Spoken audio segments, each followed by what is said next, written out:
Hi guys, Jeb Stewart Johnson here. Okay, we're going to switch things up a little bit, and I'm just going to go over a few things that I see as big obstacles to people simplifying their lives and making a change in their health, their nutrition, their fitness.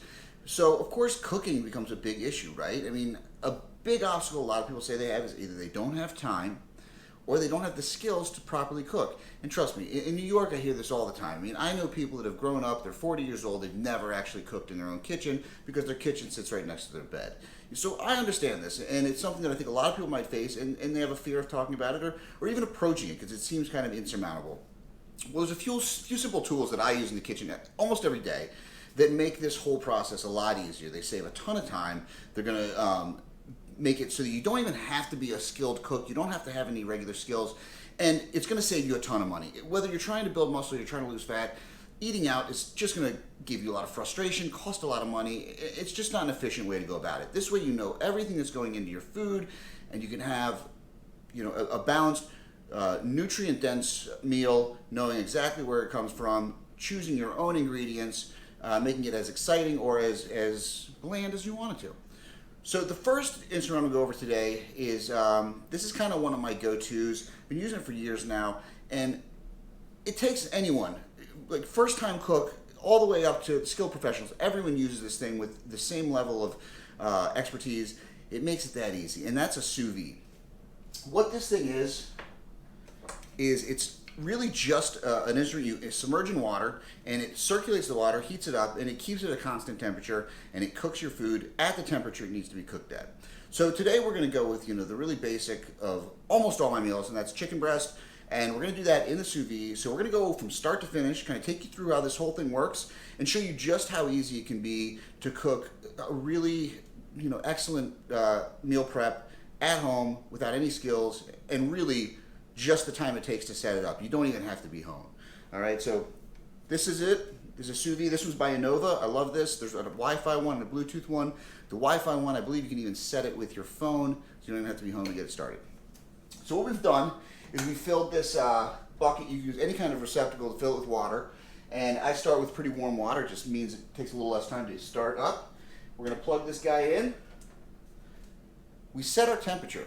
Basically, every product you cook is going to have a different temperature it needs to cook at for a certain amount of time. Chicken, real simple. I put that at 150. The beauty of chicken is you might have heard when you're cooking at home and you have a calendar. I'm going to push start, put that guy in the water, and there it goes. So you might have heard that you have to cook chicken to 160 or 165. So when you're cooking on a normal grill, that's true. But the nice thing about sous vide is because it's circulating the water, because it heats it at an even pace throughout the entire piece of meat, you can actually get by with killing all the bacteria at a lower temperature. You don't lose as much water, you don't dry the chicken out, and you have just kind of a juicier, more tender, more moist bird. All right? So that thing's starting. We're going to wait for that to warm up. Obviously, it's got to continue to circulate the water to get it up to 150. And while that's doing that, we're going to go ahead and we're going to prep our chicken. All right, so here we've got our chicken breasts. I did a little bit of prep, obviously took them out of the packaging. I laid them on a plate. And what I did is I just took some paper towels and blotted them off. We want them to be relatively dry. Obviously, there's going to be moisture within the chicken breast. It's going to release as they're heated up. But the less moisture that's in the bag when we start, the better. So what I'm going to do is I'm just going to season these very basically. Just a little bit of salt and pepper.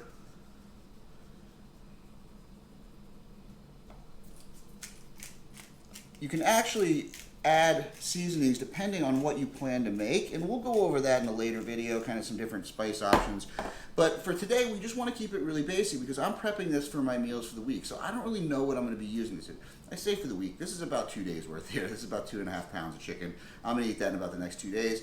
But I might mix this into a burrito. I might mix this into with some pasta. I don't know. So I want to keep it nice and neutral. That way I'm not going to do anything too extreme to it. But just salt and pepper, just to give it some basic flavor.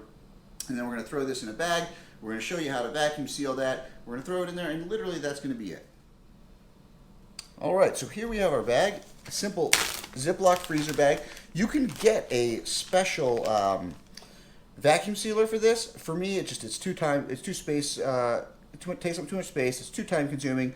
These vacuum bags work just well. So I just take the chicken, I'm going to place it. We want them in a single layer. So this might end up taking a second bag. I don't think so. I think I should be able to get everything in. Place it in here.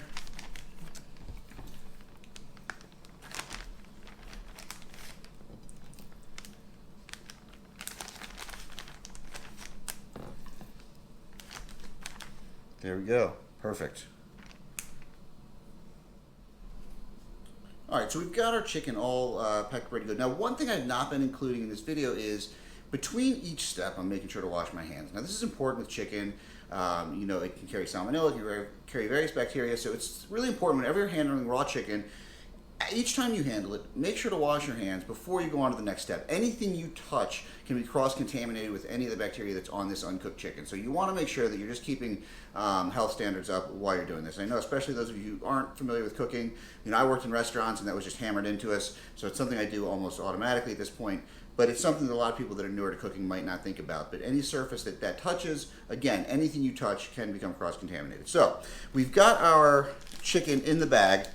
So what we're going to do is we're just going to seal that up almost all the way. So you'll see here, we've got the seal. It's right there to the very end. And I'm just going to take this now, and I'm going to submerge in this hot water, right? So what this is doing is it's allowing the air to kind of push up to the top. And by submerging it, we're kind of forcing the air up to the top. And we're leaving just that tiny little bit of the ziploc undone. As we force the bag down, the air is forced out. As we get to the bottom, we're just going to seal that bad boy up. So we've created a vacuum seal on our own. It's a real simple trick to do that. Now I'm going to put this in here. Our water's not at 150 yet, but once it is, the sous vide will beep. It'll let me know it's at 150, and from that point on, I need to cook it anywhere between 45 minutes and 4 hours. Now, why that big range? Well, at 45 minutes, it should be done. I always take it to about an hour and a half. The meat starts to break down a little bit more as it cooks longer. After 4 hours, it's really going to start to dry out. It's going to start to break down the sinew. It's not going to be very texturally palatable. It's going to get kind of gross. So you really want it to be done in 4 hours. But again, if this is something you think you might be doing while you're gone, you can set the Wi-Fi ones up so that they'll turn off automatically. Again, it's a really great tool for those of you who aren't really experienced in the kitchen or that just don't have time to be around. So we're going to go ahead and let that sit. When that thing gets to 150, it's going to cook for about an hour. We'll come back after it's done and then show you kind of what it looks like and how easy this really is. All right, so we've gotten past, I think it's been about an hour and a half. Like I said, I don't really count too much. I know that I'm past an hour, pretty good with the chicken. So all I'm going to do real simple is I'm going to just take this stuff out and damp it down. I'm going to unplug this. As you'll see, it's really simple. I mean, I could take this out now. I'm going to let it sit in here for a minute. But again, the water's not super hot. I mean, I've got pretty strong fingers from the years when I was younger working in restaurants. So I have no problem pulling this out. I'm going to take this here. You'll see there's a lot of liquid within the bag. That's really just the whatever juices, a little bit of fat's cooking off that. So I'm actually going to just take these over. I'm going to throw this whole bag in the sink. And what I would do is I would just take a little paper towel, throw it down on my cutting board, and just to kind of show you guys what it looks like. But I'll just individually take the chicken out, and we want to dry the chicken off. So you'll see here.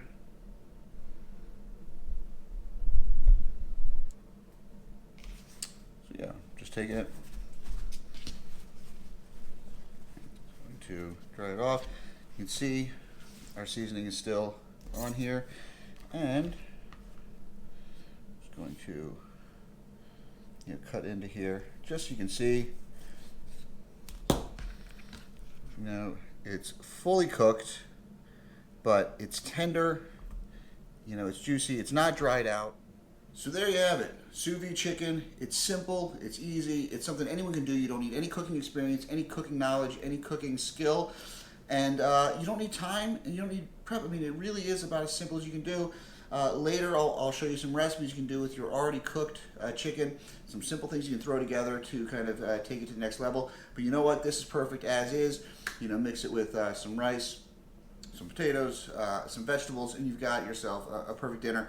It's real easy to reheat or just have as is, all right? Thanks a lot, guys. See you next time.